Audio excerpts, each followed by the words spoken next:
Hello and welcome to ThePrint. We're here with Sri Lankan presidential candidate Mr. Sajith Premadasa, who is also the leader of the opposition from the main opposition party, the SJP. And he's joining us on the cusp of an incredibly decisive election. Thank you for joining us. So my first question is, why is this election so decisive? Why does so much hinge on this particular election? Sri Lanka has gone through multiple crises in recent times. The Easter Sunday debacle, the Corona COVID health disaster, and also the situation of bankruptcy, which has been basically inflicted upon by the rulers of the country. So these triple tragedies have had a harmful and detrimental impact on the people.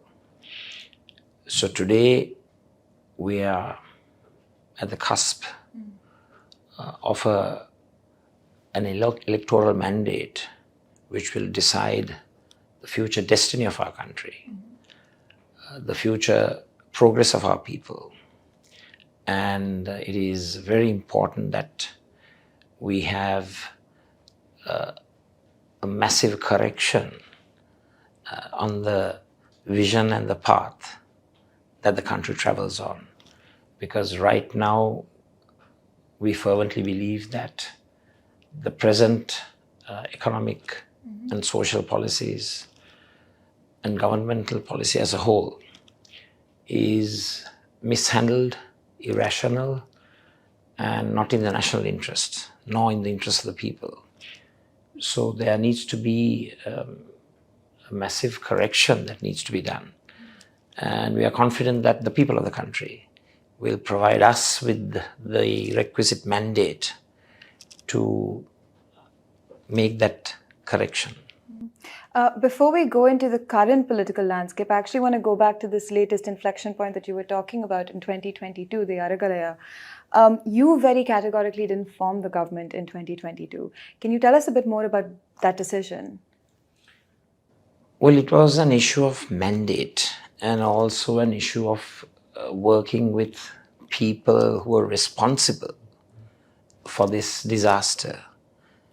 If you understand, we had a presidential mandate in 2019, and President Gotabaya Rajapaksa and his parliamentary majority, through the mishandling of economic issues and social policy, put this country into this absolute debacle.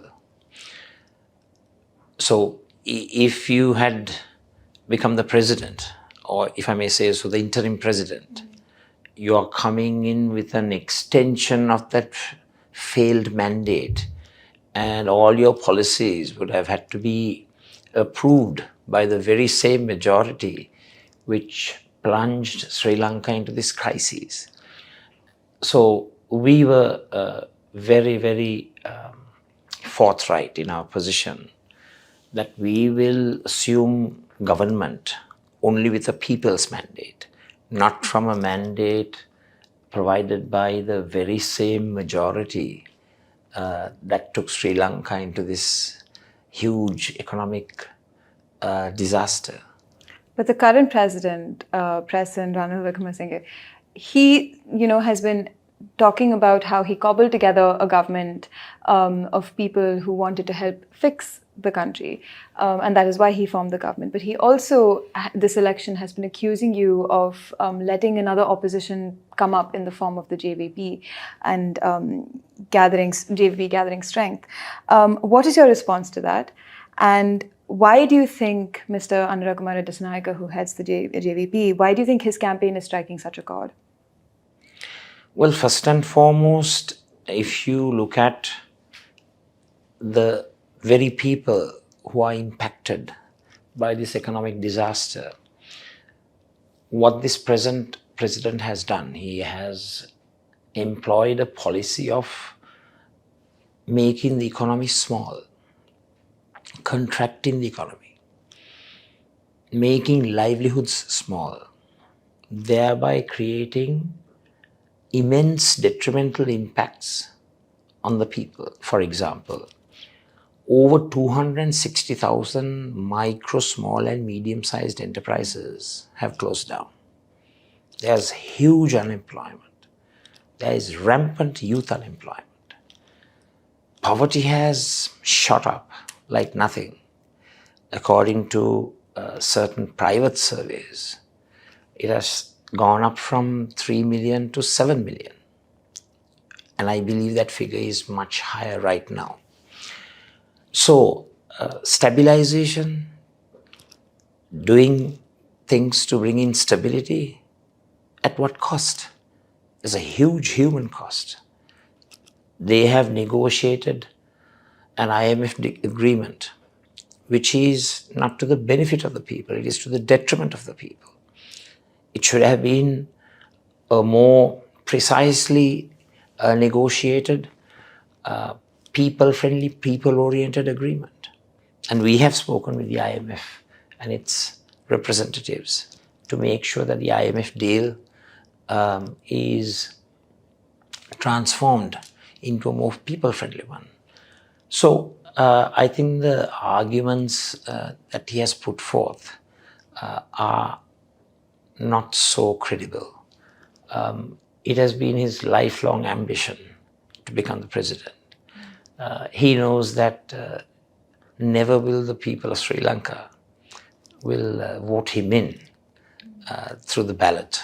So he resorted to the manipulation of the members of parliament to gain a majority numbering 134, I believe, and thereby becoming the president, the so-called president who would complete Gotabaya Rajapaksa's term, not necessarily a president who had the blessings of the people. So poverty is on the rise, income levels are coming down, livelihoods are fast disappearing. The vulnerable groups in society, the women, the children are suffering. So if you look at the social indicators, they are in a very, very big red zone. So what I would say is our policy, where we would differ from the present administration, is we wouldn't contract the economy, we would expand the economy. We will grow ourselves out of the problem. We will ensure that economic growth, which is growth with equity, prosperity that is shared prosperity. Both those concepts are applied when we grow ourselves out of the problem so that people have money in their hand, that the money circulation process is rampant, that the local economic, domestic economic multipliers are very much in effect. Look how the exports have suffered. Look how foreign direct investments have suffered. If there was sound government, FDI would be flowing in. That's not happening. So what I would say is we need sea change in our governmental policies. We need path-breaking change in our governmental policies. And through the mandate which we will receive on the 21st, we are very confident that we will be able to bring out Sri Lanka out of this problem, extricate Sri Lanka out of this problem in a more people-oriented, people-centered, people-led manner. Now, the second part of your question, if you ask me whether the JVP is a challenge, no, I don't think so. I think we are doing very well. I think all credible polls have put us far ahead. So we have very good traction with the people. And of course, when you have uncertainty, when you have a lot of people not accepting the legitimacy of the present rule, you will have a lot of opposition. But I can tell you that Samagi Jana Balawega, which is the major opposition political party, the vast majority of the people are behind us. And no, JVP is not a challenge at all. Several things I want to follow up on there, but one of the things that really made headlines from your manifesto is your plan to end corruption and poverty in 2 years. I know you touched upon that a little bit in your answer just now, but also in general, the political spectrum of the Sri Lankan political spectrum seems to have shifted, right? Just like you said, you have a populist sort of movement that's coming up now, where people are saying that they want they want change, they want new systems, they want something to change. And on the other hand, you have the president who's positioning himself as sort of trying to continue some stability. Where do you see yourself fitting in on this political spectrum? So we are following an approach which is people-centered, people-oriented, empowering the people economically, socially, politically, and all its other facets. We are going to empower education, we are going to empower health, empower agriculture, make agriculture smart, make the fishing industry smart, and have loads of inflows of foreign direct investments coming in and promote export-led growth. So ours is a policy which is based on very, very solid fundamentals. It is not catered to basically get the applause of the people. Rather, it's a very practical approach, which is target-oriented and results-oriented. And we have a timetable to achieve that. You mentioned about poverty alleviation. See, most who are on poverty, they want to empower themselves and come out of poverty. They don't want to be enslaved.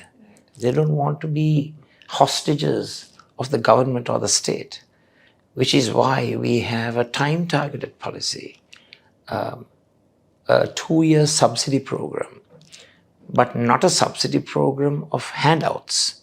It's a program based on supporting 5 elements: consumption, investment, savings, production, exports. Right.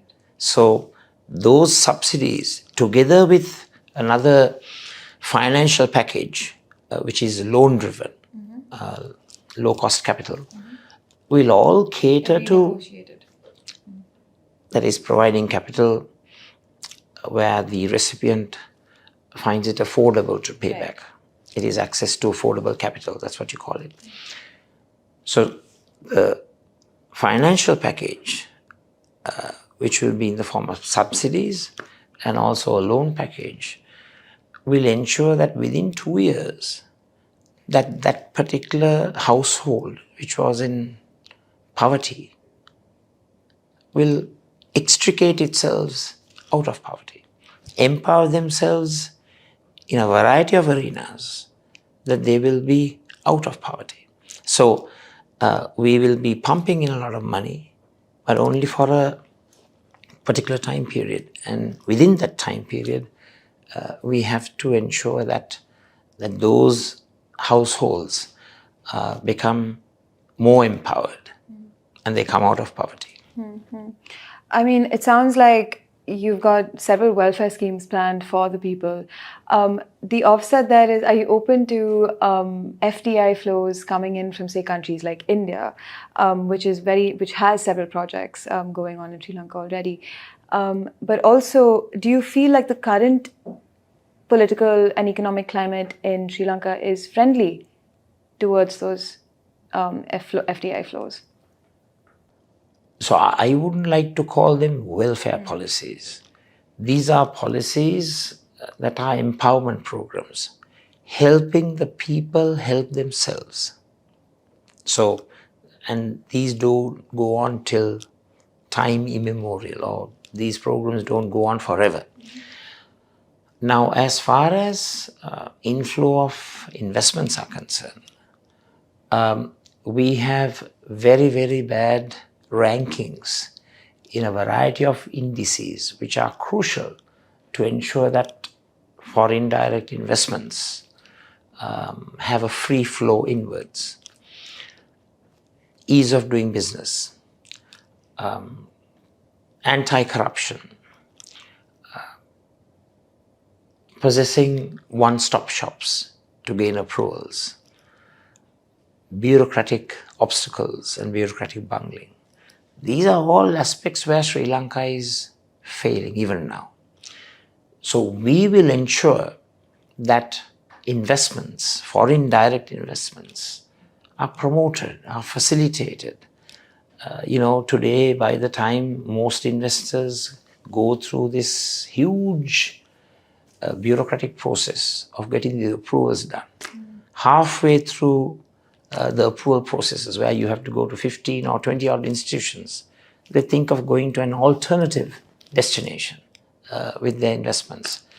So we will ensure that one-stop shops will be established so that there would be speedy approvals given for authentic foreign direct investment projects.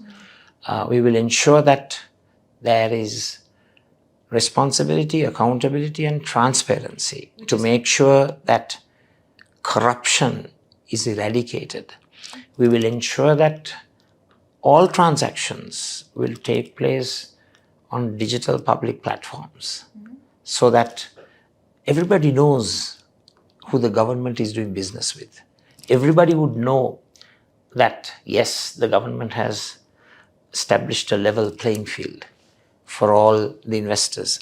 So basically speaking, having a very, very investor-friendly structure, investor-friendly set of rules and regulations, minimize rules and regulations and promote and facilitate the free flow of funds, capital coming in. So these are the aspects in which we would be far more different to the bungling, the inefficient, the corrupt, decrepit type of administration that you have present. For that ease of doing business, you also need to have really reactive government policy, right? To be able to think on your feet and adapt to changing business environments or global situations. In the event that you don't get a clear mandate, what is your plan? Do you see a second round of voting or something happening? Well, I'm going to be very humble when I respond to you. I don't see that situation developing, so it's not an issue. Okay. Switching gears a little bit, minority support has always played a really big role in Sri Lanka, in elections, but especially so in Sri Lanka. The country's major Tamil party is backing you. How big of a role do you think minorities will play in this? Well, I want to make one correction. We don't use these majority, minority words in our use because we believe in Sri Lankanism. So all sectors of society representing various ethnicities, religious backgrounds, castes, creeds, and various levels in society, we consider them equal. And what is unique about the support that we are receiving is it goes beyond geography, it goes beyond demography, it goes beyond your religion or ethnicity. We have a huge pool of support amongst all. So we are very happy about it because we are a truly national party representing all sectors, all ethnicities, all religious backgrounds, all those who are in different strata of Sri Lankan society. And we are very happy about it.